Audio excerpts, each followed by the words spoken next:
So now that we have our local server running, let's try making some changes to the existing files and see how it affects this page right here.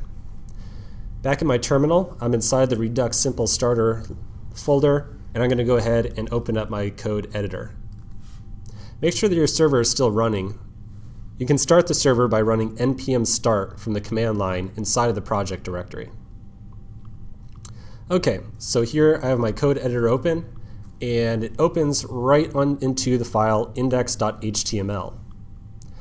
You'll notice that we've got just very simple DOM here. We've got a head tag, body tag, which has a single div, and a script tag for bundle.js. This bundle.js file is the compiled JavaScript for our entire application. So this existing repository right here has a bunch of existing JS files inside of it that you can see. Webpack and Babel take all these files, put them all together into a single file, and makes them available as bundle.js.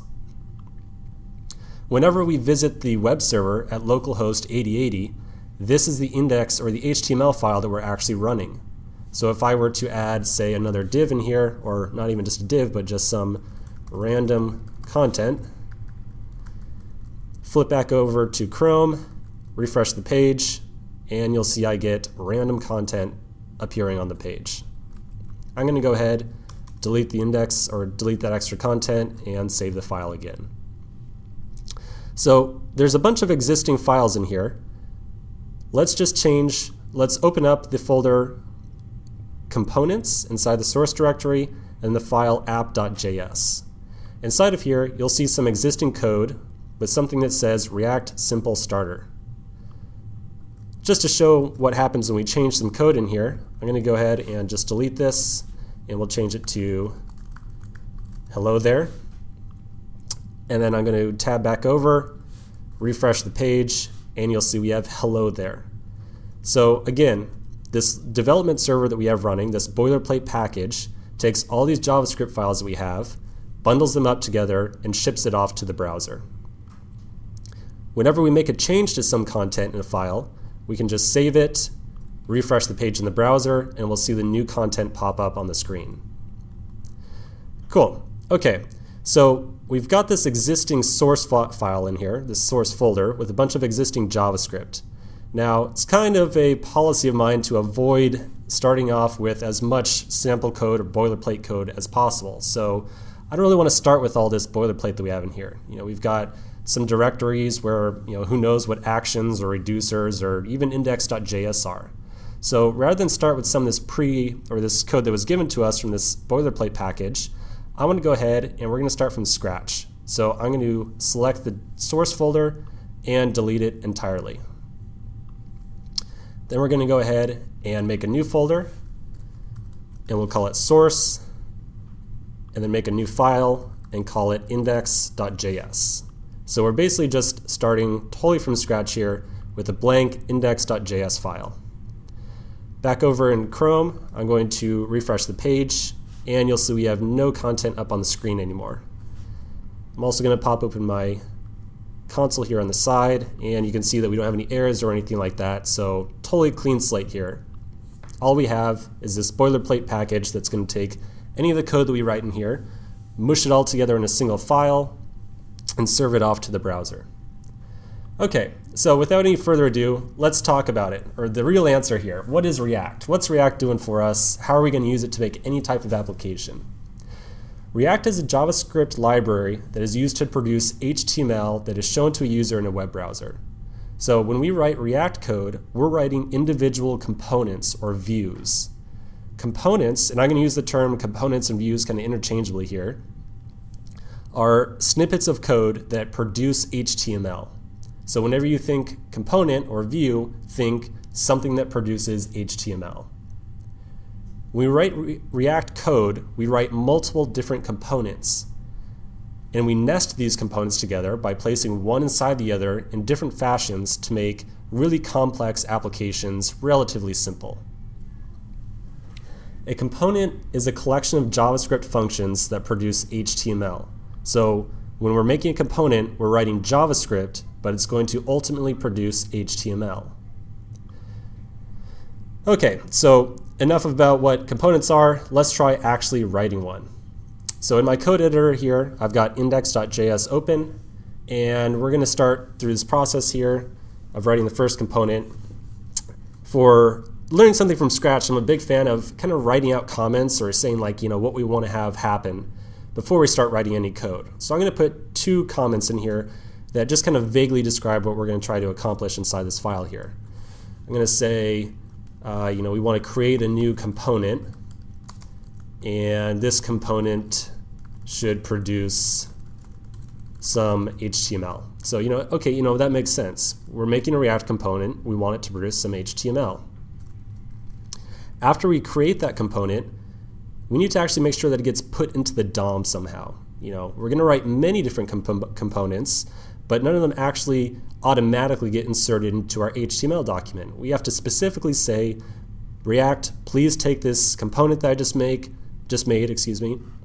and shove it into the DOM. I want a user to be able to see the thing. So we'll say, take this component's HTML, we'll say generated HTML, and put it on the page, which means really in the DOM, right? So it's kind of a 2-step process that we have here for this first component. We're first going to make the component, and then we're going to show it on the page somehow. Okay, so as we go through this process, I'm going to kind of do it in a naive fashion. All right, I'm going to tell you right now, we're going to write some code, and it's not going to work at first, okay? And I know that is kind of frustrating sometimes when you watch a lecture and the person says, okay, oh, we're doing it the wrong way. But the purpose here, the goal, is throughout this entire course, I want you to get really familiar with troubleshooting. So I want you to not always see the perfect working, all the code comes together perfectly, no errors whatsoever. I want you to see some of the errors that we get, and I want you to get used to them and be able to interpret them and be able to troubleshoot those errors. So as we go through this first component, we're going to make some mistakes, and we're going to make them on purpose, but we're going to talk about the errors that we get, and we're going to talk about what they mean. So when you see red text popping up in our console, something that says like, oops, you just messed something up, excuse me, I don't want you to think, oh, red text, something's wrong, whatever. I want you to think, oh, red text, this is a problem, something we need to, an error that we need to look at, understand, and try to troubleshoot. Okay, so let's get started with our first component here. And we're going to just put some code on the screen, and we'll talk about exactly what's happening. So I'm going to write const app is a function, and then return div hi, like so. Okay, so if you're familiar with JavaScript, and I sure hope you are, some of this is going to look familiar, and some of it's probably going to look pretty weird. I assure you that it's all JavaScript, even though you do see what looks like some HTML in here. So let's start from the very beginning. The first weird thing, const. Const is an ES6 or ES 2016 piece of syntax.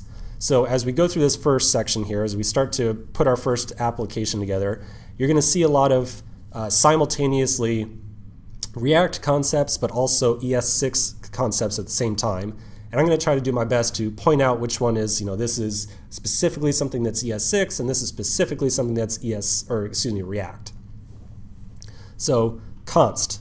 You might be used to declaring variables by using the keyword var, so something that looks more like, var app. Const really is doing somewhat of the same thing. It's declaring a variable. The only difference here is that whenever we declare a variable with const, we're saying this is the final value of this variable. It's not going to change. We shouldn't even really call it a variable. We should really call it a constant. It's a constant. It's never going to change. In other words, we're never going to reassign app down the line. So you're never going to see something that says like app equals 5. This would throw an error right here. Okay, next, a function. Hopefully you're familiar with functions, nothing too crazy here. We're just declaring a constant called app and assigning it a function. What's going on inside the function, however, is probably, well, something a little bit new, right? We have some what looks like HTML inside of our function here. But as we know, we can't write HTML inside of our JavaScript, so what's going on? Well, this HTML looking stuff right here is what we refer to as JSX. JSX is a subset or dialect of JavaScript that allows us to write what looks like HTML inside of our JavaScript, but is really behind the scenes just JavaScript. So this is coming back to the concept that we spoke about earlier, where Webpack and Babel is going to do some level of transpiling of our code before it gets ran in the browser. So when this code shows up in our browser, it doesn't actually look like div, hi, div. It looks totally different, and we'll talk a little bit about what it really looks like in a little bit here. Excuse me. Okay. So with this on the screen right now, this looks pretty good. We've got a component here. It returns some JSX, and we'll talk about exactly what JSX is doing here. But it looks like, hey, this might be legitimate. This might be something we can do. So let's go ahead and save this. I'm going to flip over to the browser. We're going to refresh, and nothing. Excuse me. Well, of course there's nothing. We haven't done step 2 here yet. We haven't taken the component yet and put it into the page. So let's continue in the next section and do the second step.